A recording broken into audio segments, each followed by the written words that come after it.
तो मैं यहाँ पे जॉब की बात करूँगा, मैं उन परीक्षाओं की बात करूँगा जिनकी आप तैयारी कर रहे हैं। बाकी लागू जीवन के हर क्षेत्र में होती है। देखिए, सबसे बड़ी गलती हमारे से कहाँ हो रही है?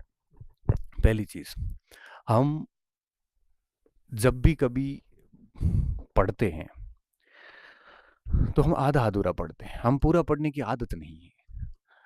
और आधा-अधूरा आधा पढ़ने का नुकसान क्या है? नुकसान ये होता है कि न तो हम कॉन्फिडेंस हमारे में आता है कि भई हमने पूरा अच्छे से कर रखा है, और न वापस वो पढ़ा जाता है क्योंकि मन में आता है कि पढ़ा हुआ है। आधा अधूरा पढ़ने का तात्पर्य क्या है? तात्पर्य ये है कि जैसे कोई पुस्तक ली, तो उसको पूरा नहीं किया, बीच में छोड़ दिया। जैसे कोई अध्याय लिया, तो पूरा पढ़े बिना उसको छोड़ दिया बीच में ही। कोई विषय लिया, तो पूरा पढ़े बिना उसको छोड़ दिया। किसी परीक्षा का सिलेबस लिया, पूरा पढ़े बिना उसको छोड़ दिया।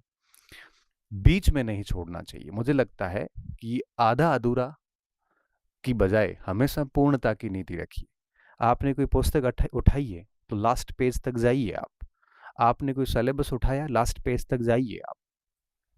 तो सबसे बड़ी बात ये कि हम है वो पढ़ना जब भी होता है, हम आधा अधूरा पढ़ के छोड़ देते हैं, तो फिर ना तो वो याद होता है, और न वो अपढ़ा हुआ रहता है कि भाई इसको मैं बाद में पढ़ूंगा, वो भी नहीं रहता, वो बीच की घास हो जाती है पूरी।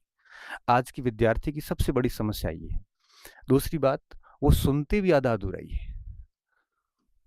सुनते भी कैसा है? आधा सुनते हैं। जब मैं कोई बात कर रहा हूं, तो बीच में ही उसको आधा सुनने के बाद ही अपना कंसेप्ट बना लेते हैं। इसलिए कहते हैं कि बात को भी पूरा सुने आप। जब तक पूरा नहीं सुनोगे, पूरा नहीं पढ़ोगे, तब तक निश्चित तौर पे आप कभी अपना कंसेप्ट क्लियर नहीं कर सकते।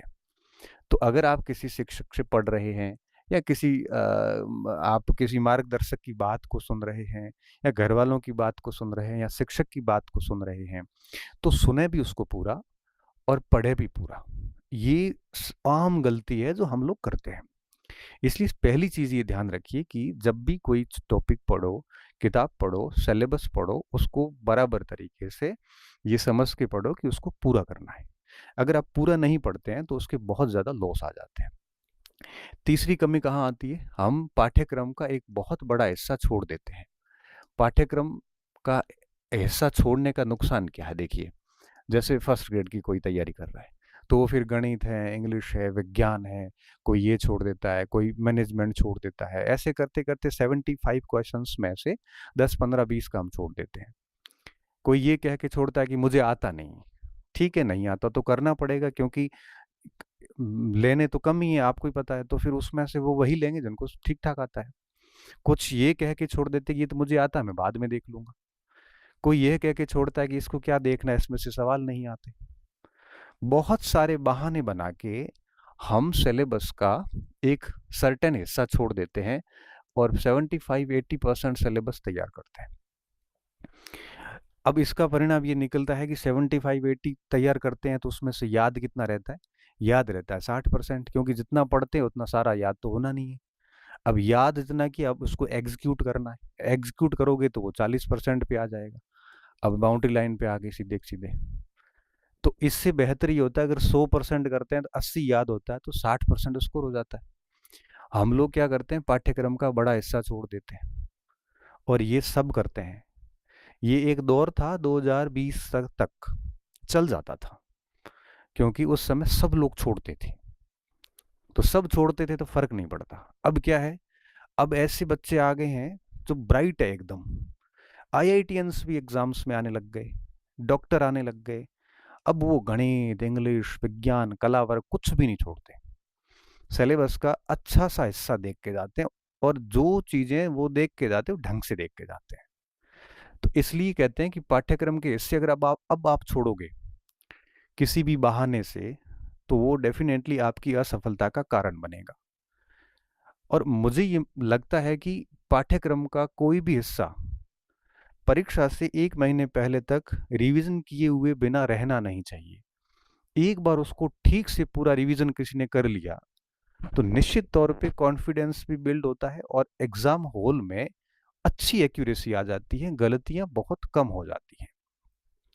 तो ये पढ़ा पाठ्यक्रम का हिस्सा जो है, ये छोड़ने की जो हमारी आदत बनी हुई है, ये हमें सुधारनी पड़ेगी आज नहीं तो कल, अन्यथा वही रिजल्ट रिपीट होने वाले हैं। और हम क्या गलती करते हैं, और हम ये गलती करते हैं कि जैसे किसी ने लाइब्रेरी ज्वाइन करी, ठीक बात है, या कोई रूम पे ही पढ़ रहा है, दोनों जो भी जहाँ कोई पढ़ रहा है। अब जनरली मैं लाइब्रेरी की बात क्यों कर रहा हूँ, यहाँ पे किसी ने जैसे 6-6 घंटे की 2 शिफ्ट ज्वाइन कर रही है 12 घंटे की।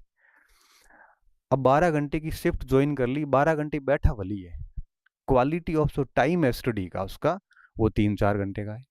अब 3-4 घंटे ही आप पढ़ रहे हो, भले लाइब्रेरी 8 घंटे आपने लाइब्रेरी ले ली, फिर 3-4 घंटे पढ़ रहे हो, बाकी टाइम क्या हो रहा है, बाकी टाइम भले आप वीडियो डाउनलोड करके देख रहे हो, चाहे आप रील्स में फंसे हुए हो, चाहे आप दोस्तों से गॉसिप्स कर रहे हो, चाहे आप कट ऑफ की चर्चाएं कर रहे हो, कहीं आप किसी दूसरे शिक्षकों की चर्चाएं कर रहे हो, या कुछ नई कहानियां वहां गढ़ रहे हो आप। नई कहानियों से मेरा तात्पर्य, जो मैं कहना चाह रहा हूँ, आप अच्छे से समझते हो। तो तो अब आप सोचिए कि 8 घंटे की लाइब्रेरी में क्यों फॉर्मेलिटी कर रहे हो आप। ठीक है, दो, 1 घंटा, सवा डेढ़, 1 घंटा 1.5 घंटा पढ़ लिया, 5-7 मिनट घूम के आ गए, आधा घंटा घूम के आ गए, फिर 1.5-2 घंटे फिर एक शिफ्ट लगा ली, तो 8 घंटे की लाइब्रेरी में एटलीस्ट 5-6 घंटे तो पढ़ाई हो आपकी। मैंने देखा है कि 8-8 घंटे हम ज्वाइन भले कर लेते हैं। मैं ये बात सभी स्टूडेंट पे लागू नहीं है, मैं कह रहा हूँ ना, मैंने मैंने आपको बताया कि मैं जो कारण बता रहा हूँ, इनमें से आप जो गलती कर रहे हैं उनमें से होगा, हो सकता है एक आधा कारण हो, किसी के 2 कारण होंगे, किसी के ये कारण भी होगा, किसी के ये कारण भी होगा। कई बच्चे वाकई में 12 घंटे की लाइब्रेरी ज्वाइन करके 7-8 घंटे क्वालिटी टाइम पढ़ रहे हैं, बट वो यहाँ कहीं गलती कर रहे हैं। तो एक आध ये गलती, कमियां जो है, ये आपकी सभी पर लागू नहीं होती है, किसी न किसी पर कोई न कोई कमी लागू होती आ रही है। इसलिए आप ये मत करना सर मैं तो लाइब्रेरी में पूरा पूरा बैठता हूँ, पूरा टाइम पढ़ता हूँ, फिर भी फेल हो रहा हूँ, तो बेटा तू ये गलती कर रहा होगा, ये नहीं कर रहा तो ये कर रहा होगा, 3-4 और बता रहा हूँ नीचे। तो जरूरी नहीं कि सब यही गलती कर रहे हैं, तो ये भी ये गलती है। अगर आप वहां जा रहे हो तो क्वालिटी ऑफ टाइम जो स्टडी का है, वो एटलीस्ट 70-80% तो हो। भाई 10 घंटे पढ़ने जा रहे हैं तो 6-7-8 घंटे तो बढ़िया पढ़ो। और देखा मैंने ये है कि ऐसा करने वाले अंदर 10% ही है, बाकियों के डेरे गर्क में जा चुके हैं। पढ़ाई कम हो रही है और इसके अलावा सब हो रहा है वहां पे। यही बात रूम की है, यही बात लाइब्रेरी की है। कहाँ से सफल होंगे। फिर आप भले ही हजारों सिस्टम को दोष दे दो, कोचिंग्स को दोष दे दो, शिक्षकों को दोष दे दो, किताबों को दोष दे दो, कोई फायदा नहीं है। अल्टीमेटली गलती सिर्फ आपकी है।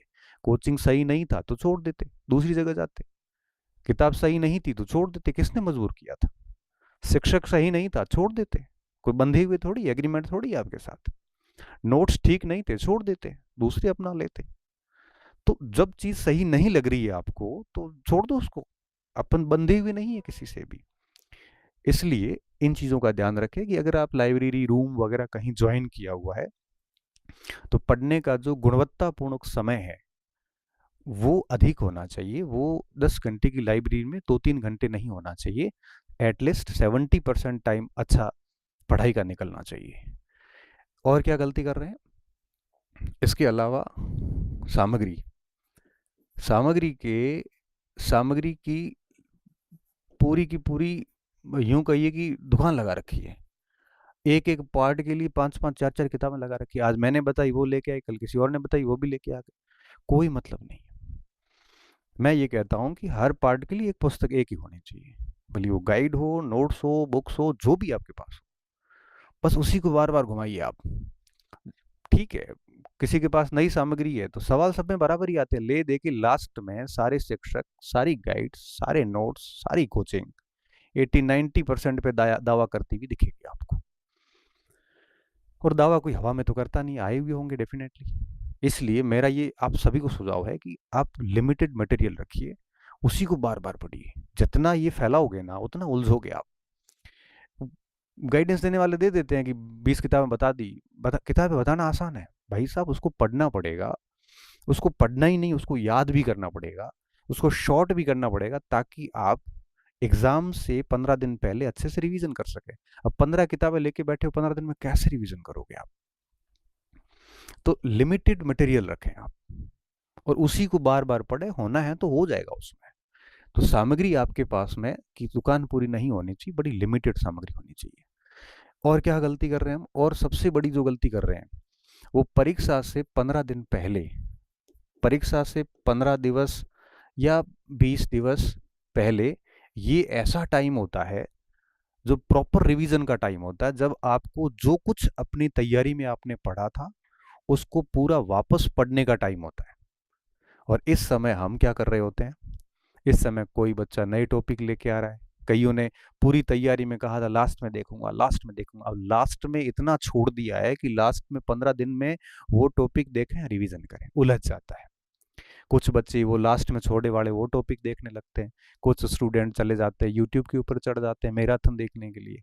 वो क्या होता है कि यूट्यूब के ऊपर जब भी कोई परीक्षा आने वाली होती है तो 1-2 महीने पहले उसका माहौल बनाया जाता है। फिर माहौल ऐसा सेट होता है मार्केट की यूट्यूब की दुनिया पे कि बच्चे सोचने लगते हैं कि यार मैंने ये अगर यूट्यूब नहीं देखा तो मैं पीछे रह जाऊंगा, और सारे उस पे आ जाते प्रश्नोत्तरियों पे, और सब कुछ कंटेंट छोड़ छोड़ा के अब वो 10-10 घंटे 15-15 घंटे उस पर बैठे। ऐसे भी होते हैं। जिस समय आपको अपनी सामग्री को वापस रिवीजन करने का वक्त आया उस समय आप प्रश्नोत्तरियां देखने लग गए, और इन प्रश्नों का परीक्षा के प्रश्नों से सीधे तौर पे कोई संबंध नहीं होता।